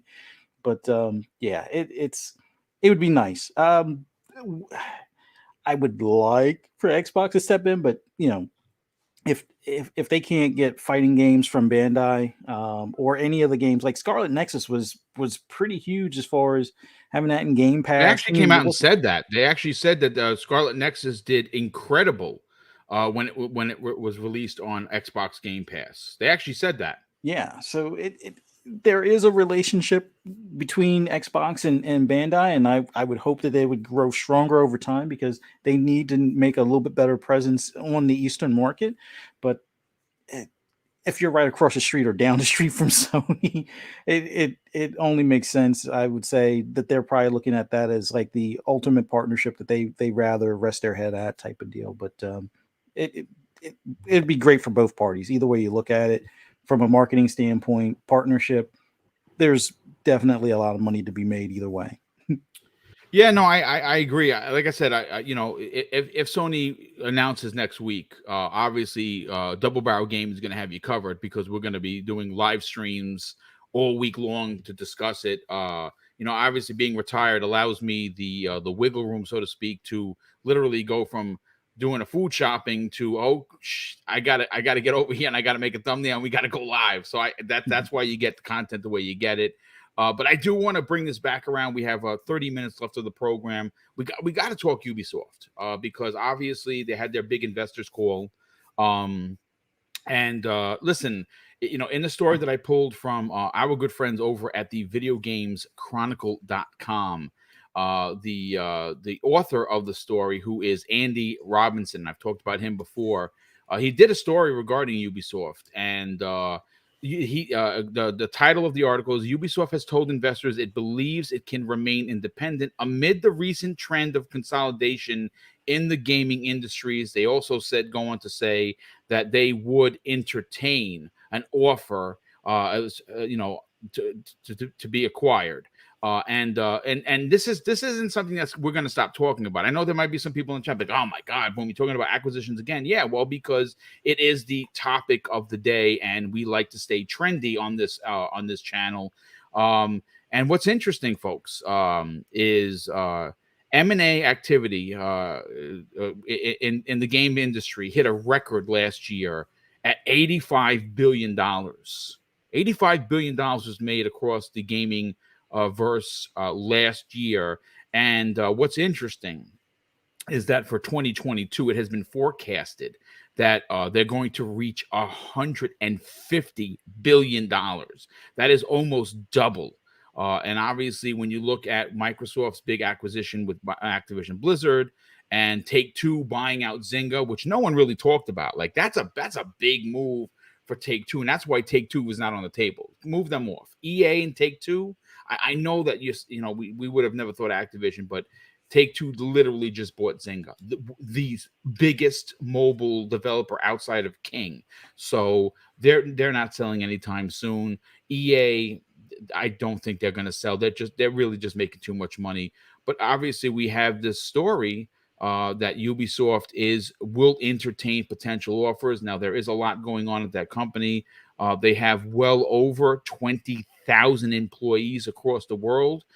They're more in the European regions than they are here in the U.S., but they have more. If you wanted to know the size and scale of Ubisoft as a company, they have more employees than Microsoft Game Studios, Bethesda, and now Activision Blizzard combined.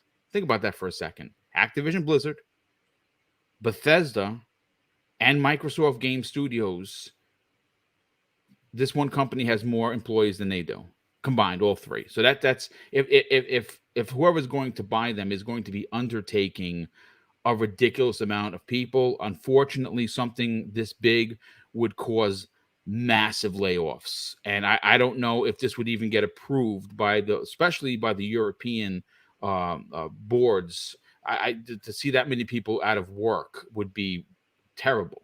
But again, it's a conversation that we're going to have for the next few minutes before we get on out of here, and you folks start your Fridays off on the right foot. Hopefully you enjoyed today's program so far. If you did, folks, definitely hit the like button. And real quick, I do a little self-promotion. Yesterday, I dropped my video review of the X screen for the Xbox Series S, and I hope you enjoyed it. It's 11 and a half minutes, folks, but it took me 2 days. That's right.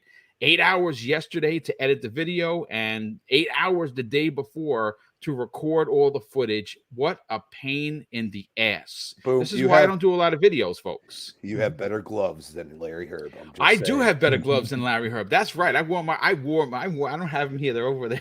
I should have wore them for the show. I actually have my Master Chief gauntlets like a big old nerd, and I thought it would be fun to drop them into the video. And a lot of people did actually dig that.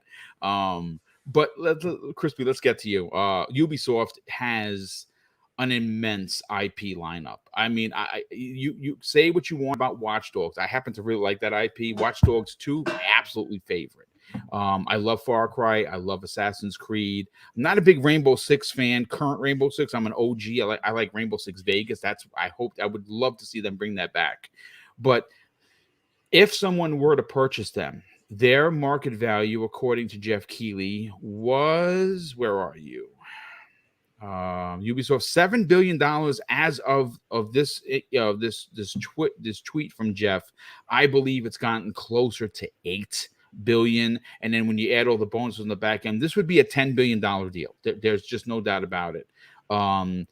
Do you see anyone wanting to take on this? Because remember, they're still in the midst of a monster scandal. You know what I'm saying? We keep hearing on a weekly basis, it's been 200 days since we did our foot in the ground kind of a thing. And I feel bad for those employees because there's been no change to anything at Ubisoft, which I don't understand how the EU isn't gotten involved. But who do you think is the one to step up and maybe buy Ubisoft? After the smartest person in the room when it comes to this whole law talk, I was like, yeah. Well, the one thing he said was hostile takeover. Yes. Now, I wanted to ask him, but obviously, like the conversation was great, and we didn't have a chance to ask him. I wanted to ask him, did he mean about buying shares? So, it's almost like whoever Tencent like invested like 20% or something. So they took 20% of the market cap and they put the money in. So that's what I'm assuming he's talking about. Yeah, a that would hostile be takeover. That would be it. Yeah. But So owning more shares, they would end up taking yeah. over. So putting, and then all of a sudden you get to put a board member in there or something like that. So then you get to have the conversation about how we're going to go about this. So this is where I was like, you should have seen me in the DMs. I was being wild, but I was just throwing it out there for everybody, in our private DM that, they could, if Microsoft wanted to, be invested, leave them independent, an independent publisher, but be invested in them. And then they can go and say, well, you got to put your stuff on Game Pass. And that's all we want from you. You know what I mean? Like we have doubled your share price. You know what I'm saying? Because we bought so many. This is all we want. And we want you to change your culture and just do that. And make sure you have a plan. Let's see the plan. That's it. Microsoft could be.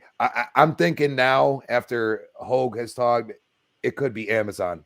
This is right up Amazon's alley. Yes, it certainly is. Yeah. It is right up their alley. Their games as a service model is exactly what Amazon wants. Even if it's to bolster Prime and you get like Prime Gaming with it for an extra $20-$30. What about the studio aspect of it? That as well. They make their own films and having these IPs, man. I mean, yeah, dude. Like, dude, I could see a Division movie, dude, or a Division TV show. You know what I'm saying? Like, think about that IP. Like, you put that into a TV show, dude. I think it would be amazing because we've all experienced this type, and in some way, it's not the same thing. It's not as violent, but I mean, if you really think about it, when the Division came out, when COVID happened, we we're like, oh shit, this is the Division come to life. Yes. You know what I mean? Like, and people are acting crazy. Let's be honest. Okay. Like you see people like, burning buildings down and stuff. Like it was wild. Like I thought, I was like, man, am I watching the Division? Like just, people aren't dying like that, but like, damn, dude, like what are we doing here? So like that's where it's like, dude, like now we get starting to get out of it and everything else, and people, they don't know about the Division, they don't understand it. Like especially Division 1 set up the story beautifully. It really did. Like the story was really good in that game. It's one of my favorite new IPs, but as good as 2 was, my favorite is 1. 1 is amazing. Yeah. Yes, 1, and it took a lot of work for them to fix that game as well, but they've had many games and they don't give up on games, and I'll give them that, man. Like Rainbow Six Siege, when it launched, it was trash. Now it's like one of the most popular games still to this day. I mean, it is like FPS shooter like Rainbow Six Siege. And a lot of PlayStation fans I know, like my cousin is a huge PlayStation dude. That's what he plays like the majority of the time. It's almost like Gears for me. You know what I mean? For him, it's Rainbow Six Siege. They have IPs that are amazing. Assassin's Creed, they tried to make a movie. They didn't do it quite well. They could reboot it. They haven't like really pushed it out there too much, or make a TV show. You know what I mean? Like you have these avenues now. And I'm thinking Amazon now. I really am, because it's just, they could handle that. They don't have a lot of people in the gaming space. They could handle that amount of people. And I feel like Amazon would actually not lay people off because they want to bolster their developers that they have. So maybe they place them in a different spot, but I feel like they would want every single developer they have. I mean, obviously there'd be a few layoffs, but I don't think it would be the extent that a lot of people, if Amazon did. I mean, other than that, you're looking at Tencent, you're looking at Microsoft. Potentially, if Sony wanted to, they could pull something out of their butt and probably do it. But with them, getting Bungie and the talks about, I think Bandai Namco is actually more logical for them the way they're going about it. So you look at that. I don't see Take-Two. I don't see EA touching that. It's actually probably too expensive for their blood. Google, they seem out of it. The only dark horse is Apple, because Apple hasn't done nothing yet, really. And they're supposedly making a console. Remember, again, we don't know if it's an Apple TV Plus kind of a thing. But we know that they have a gaming division, but quietly they make the most money on their gaming division, believe it or not, because of all the games, for mobile. But I could see Apple dropping their hat in, especially if That's they my want dark horse. So it would be Amazon, and then Apple is kind of like that shady MF that will walk in there and be like, "Nah, you're mine. Get over here." Well, you didn't hear it, but they're going to shadow drop it when they release the car. Part of the car. I love it. That's great. Well, I mean, listen, I think you're onto something for sure. Let's get Dread pulling on the conversation. Dread, thoughts and opinions on the Ubisoft situation. I mean, listen, no one comes out and says, "Hey, we would entertain offers if there wasn't anything potentially there." And again, that came from the head of Ubisoft.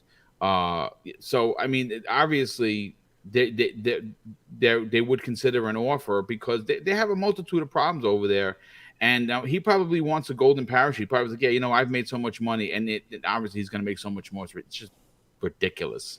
What are your thoughts on it? Who for you is the big suitor for Ubisoft? Because it's not Microsoft. Okay, well, the way I see it is he's seeing everybody else getting these deals of staying independent and doing this and that, right? So he's feeling a little bit of that FOMO, going, you know what? If I don't lose what I do and I still can do what I do, but the money's coming in, hey, why not pimp myself out and get a side chick to pay for everything? So this is the idea that I'm having. So he's throwing it out there to get everybody's attention. Now, before, let's say, what was it, 2-3 months ago? Well, longer than that. It's been dead for a while, but before Stadia was canceled and farmed out to, or sold out to whoever would be willing to utilize that tech, I would say that they would have gone with Google and Stadia. Because they had a great partnership. They were doing stuff with Stadia that nobody else was doing in the rest of the game market. So that would have been it. But because that's out now, Amazon was the first one I thought of before anybody even said anything. So I'd have to agree. Amazon seems like the suitable company to go after. They've got a well-established set of IPs that are well loved or hated, depending on which side of the fence you sit on. But even then, Luna needs something to put in their portfolio. They need more games for their Luna. So it would make sense that way. Now, reality would be they would have to do the same thing that Sammy did and reorganize and slim down and go over everything and try to figure out, evaluate the company and minimize as much as they could to have expenditures going out, right? So you want to bring in that income to show that you're worth more to sell off or have somebody invest in you like that, right? So who wouldn't want to invest in a company that's, gaining ground? And right now, if you look at their stock, it's not really doing well. It's going downhill. So I can't see any other company that right now. They're too large, dude. It's really too big of a company for anyone just to pick it up and go. I agree with you right there. I think they're just trying to get attention, trying to see if anybody's willing to bite that minnow and grab onto the hook. But other than that, I don't think they're going anywhere. Not as of yet. Yeah. Who knows? We could have Tencent just come in, but everybody keeps talking about Tencent. But we got to remember, Tencent was also told to back off. They're buying too much by the government. So we'll see. Could it be the who's the other one? Fuzzy, I know you know who it is. Well, Nexon or no, or Embracer. Embracer, yes, the Embracer Group. Embracer. So, they have a lot. They have well over 80 developers so far. I think it's closer to 90 to be. I think it's like 87 or something like that. Yeah, they're up there. So they could have the potential, but but I don't that, and this is why I see Amazon having more, because they have more to gain than anybody else because of their Luna. That's kind of a Well, I flop mean, right now. But I mean, if they're going to push you're it, right. You're actually onto something, because it is a two-sided coin. Besides the Luna situation, which they need content for, that's a fact. Again, not an opinion or a suggestion. They need to add content to that. They also have a film aspect of Amazon because of Prime, and you can turn around and snag all of these god tier IPs to be able to put under the umbrella of, hey, we have a this series coming out, or that series coming out. It would be pretty big. it could be. And then they already had, we're going to go back into the toy marketing. Yep. So same scenario there. There's plenty of potential. I mean, did we forget that Master Chief and was it not the ripoff Legos? Roblox. Yeah, no, not the Roblox, the Kinetics. Mega Blocks. Mega Blocks. There you go. Mega Blocks. Yeah. So they've had that out there. I mean, heck, I bought the Infinite Master Chief so I can get some card. I was curious on it, but I got a little action figure. I mean, so it's not just collectibles; it's other things. So, and they've got a huge library of stuff that they've put out for collectibles. Could you imagine? More Assassin's Creed. I think there is Assassin's Creed action figures, if I recall. I think NECA makes them for the movies, right? It came out for the movies. Yeah, I believe again, NECA is the one that does the Assassin's Creed. So yet again, we're back to a little bit of everything. And how many times have we said it? Diversify your portfolio. No matter where you're at, no matter what you're doing, diversify your portfolio. This is another one of those stances. Indeed, I absolutely agree with you. So, Fuzzy, close it out, man. Well, give us your opinion on this. Are Dreadpool and Crispy onto something here? Could we see Apple jump in at the last minute? Could Amazon? Because those seem like to be the biggest ones that would gain the most. Yeah. From this purchase. No, I definitely think that they're onto something, and me just being a huge Division fan and Ghost Recon, more so Wildlands than Breakpoint. Yeah, Breakpoint was terrible. Wildlands was amazing. I would love for Xbox to be able to swoop in and save them, type of thing. Correct their culture that they've been having issues with throughout the past 10 plus years. But for me, just taking a step back, even though it would be a tight cost, because their stocks have dropped a bit, they would probably be happy with a 10 to 12 million, or 10 to 12 billion, I should say, buyout kind of thing, considering they're roughly somewhere in like the 7 billion range right now. Because their stocks seem to keep on going down, and they're trying to pump them back up with reintroducing Frontline and XD-Defiant or X-Defiant again. But I just get this weird feeling that Sony might be the company for them. Like we just heard not too long ago that Sony is looking to do 10 games as a service. Now they already have a handful of them already in the pipeline. If you look at MLB, the show, that can be considered a games as a service type of thing. Yes. Same thing with Gran Turismo. And if we ever get factions, I mean, it's 2 years that they've been saying, oh, we'll tell you more when we have more. And 2 years later, still nothing. Factions for The Last of Us will probably be another one. But if you just look at their most recent moves for or Ubisoft's most recent moves for Assassin's Creed, they're trying to make that a more like MMO games as a service type of deal. And you already have The Division. Breakpoint was trying to be a games as a service, and it didn't quite work out. But if you already have Bungie in the fold with PlayStation, I think they can kind of help each other in that regard. Yeah. And that would give you a lot of IPs. It would be easy for them to kind of bolster that, 10 games as a service type of deal a little bit faster. It's basically a shortcut or a cheat code at that point. But I think the big thing now is like Crispy Bond was saying, having a Division movie would be huge. And they talked about it for a while with Jake Gyllenhaal and a few others. And it's like, it died down, and I don't know where that was supposed to be coming from Netflix. Yeah, I mean, the biggest thing that was funny before the Division 1 first came out, you had like these fan made shorts that were like 8 or 10 minutes long. were and they were excellent. awesome. And, Yeah. yeah, it was on a low budget, but I mean, for something that's like before the game comes out, and they have like their own spin on like 4 different encounters or SHD agents being activated. That was an awesome short flick. That was pretty good. I mean, they even had all the gadgets too. Yeah. So if Sony, with what they're looking to do with Bungie and Destiny, and make that into a movie or a series or something like that, I think this seems more appealing to Sony because they don't really have a lot of these kind of, and they're not really Western RPGs when you look at Assassin's Creed, but that's kind of the direction that they're trying to go. Kind of, it would make it easier for them to kind of situate that in their current catalog. Plus, considering how successful Ghost of Tsushima was, it did a better Assassin's Creed than Assassin's Creed to some people. I mean, myself, I should say.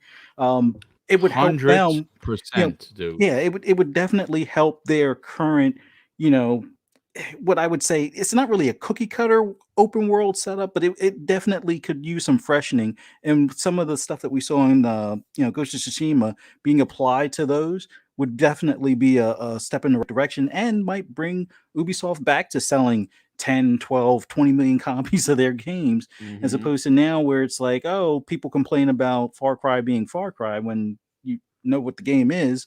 It's still the same fun that can be had. It's just a matter of, oh, now people want to pick at it because its formula hasn't really varied. Same thing kind of like with Watch Dogs. It would fit, I think. Not that I want it to fit. I would much rather have Division and some of those like third person and even first person shooters over at Xbox, but Sony's looking to be more like Xbox in that games as a service type of aspect. This would fill all the I joked in our DMs, it was like this would fill all the holes that they have right now. So I could see it.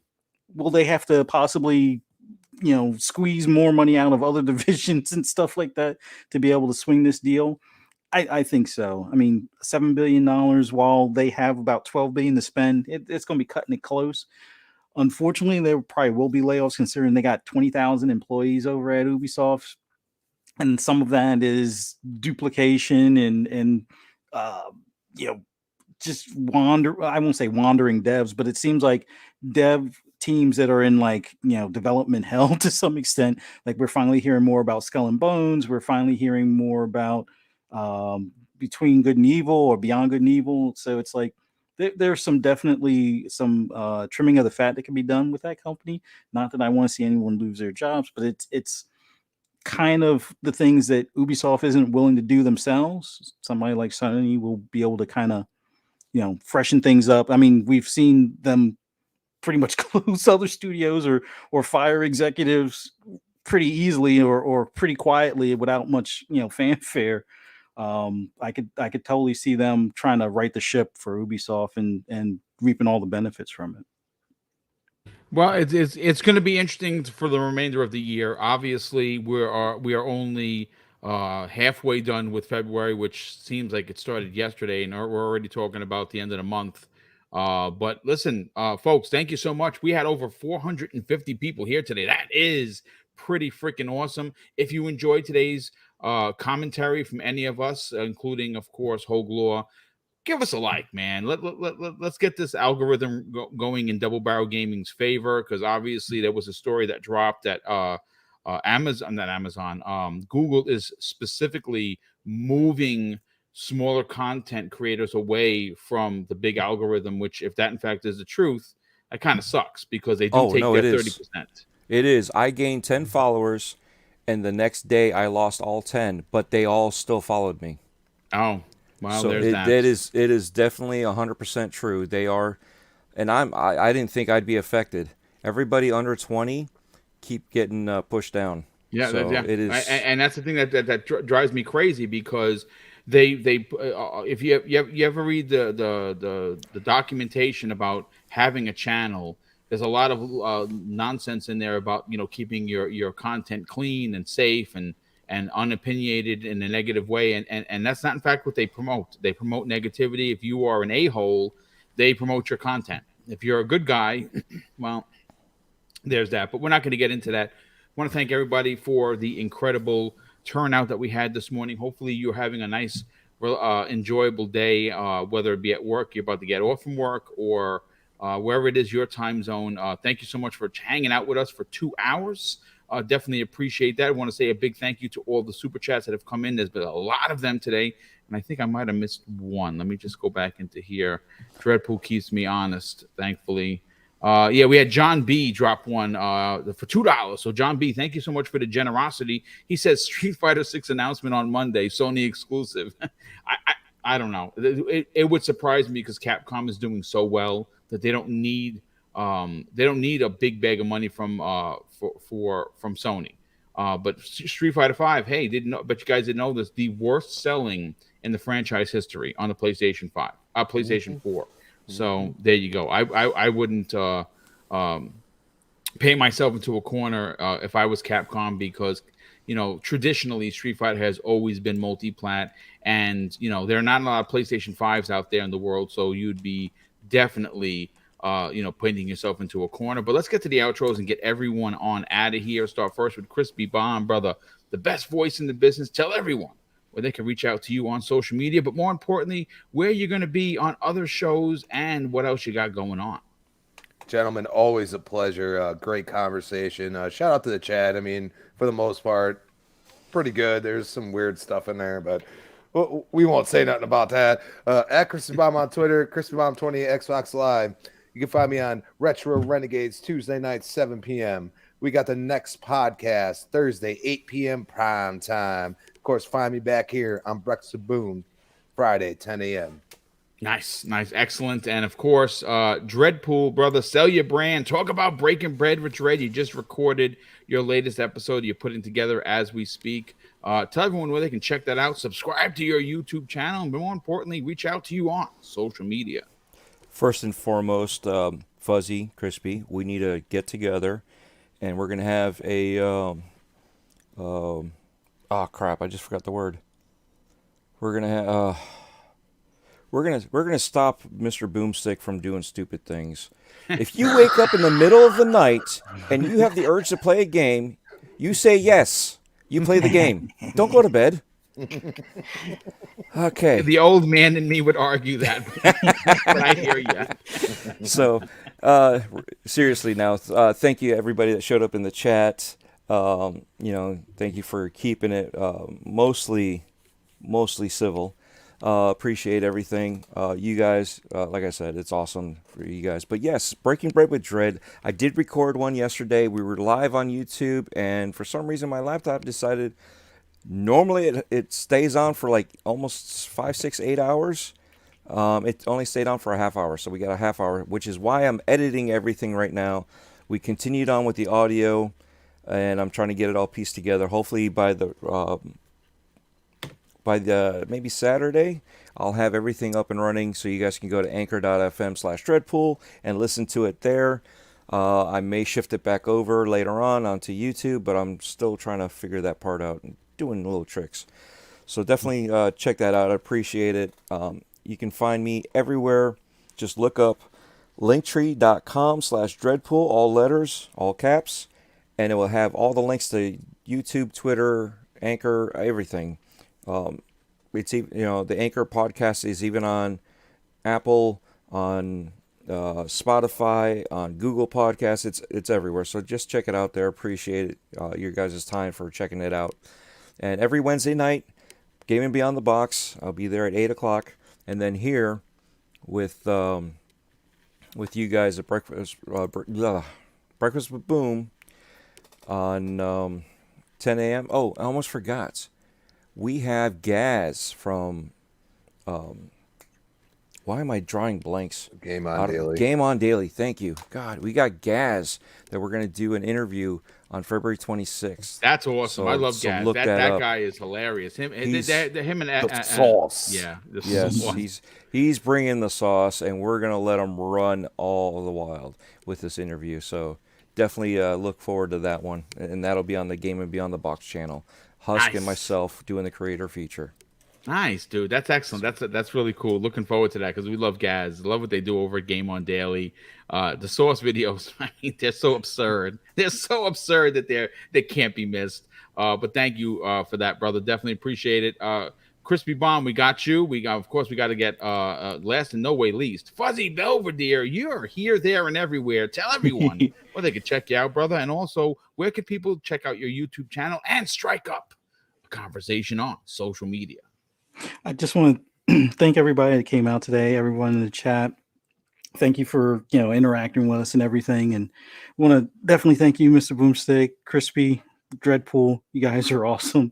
It was awesome. Also awesome having Hogue on here earlier. Always respect his views on things, and having that legal background definitely puts things in perspective and stuff like that. So it's always cool hearing how, some of the behind the scenes stuff works with that. For those that are interested in me rambling about, Forza or some of the fighting games that are out today, or even first person shooters like Insurgency, you can find me on Twitter at @fuzzy_Belvedere. You can also find my YouTube, also @fuzzy_Belvedere. Mainly a few replays, few quick clips, but we'll be doing some more content later this year. And you can also find me on Saturdays on FSP at 6 p.m. Eastern Time with Mav and Just Key. And then later that evening on the Shop Podcast with PTK Blam and Pong Soul. And on Mondays, I do Tidbits with Mav, where we usually try to go over like the, weekly game releases. And man, this month has been pretty much stacked, and it's going to continue to be stacked with stuff throughout. So, man, awesome time. Gaming is, my favorite hobby. So, and I'm pretty sure it's your guys' favorite hobby as well. But so glad to be here, and look forward to next Friday morning with you guys. Thank you. Yeah, we're looking forward to it. Obviously, listen, I keep your eyes and ears to my Twitter account, folks. I have a bit of a big announcement for next week. Don't want to let that cat out of the bag just yet because I'm waiting on a confirmation. But as soon as I get the confirmation from said person, I will share with the community. Something I'm very excited to do. But we'll be talking about that again. Just follow me on Twitter at Mr. BoomStick XL. I'll be making that announcement hopefully shortly, hopefully this weekend. But listen, thanks again for tuning in to Breakfast with Boom and supporting Double Barrel Gaming. We hit 10,000. We are now creeping. We're getting closer to that 10.3. If you're new to the channel and you enjoyed the conversation, consider subscribing to the channel. Of course, before you get out of here, hit the like button. But of course, I'm going to close out the show with something that's important to me. Hopefully one day, folks, will be important to you. And that's something that my pop taught us when we were kids. And he said, son, treat others how you want to be treated. And also, it doesn't cost anything to be nice. You live by those rules, and I can guarantee you're going to have an awesome day. So take care, everyone. Have a great weekend, and we'll see you on the next podcast.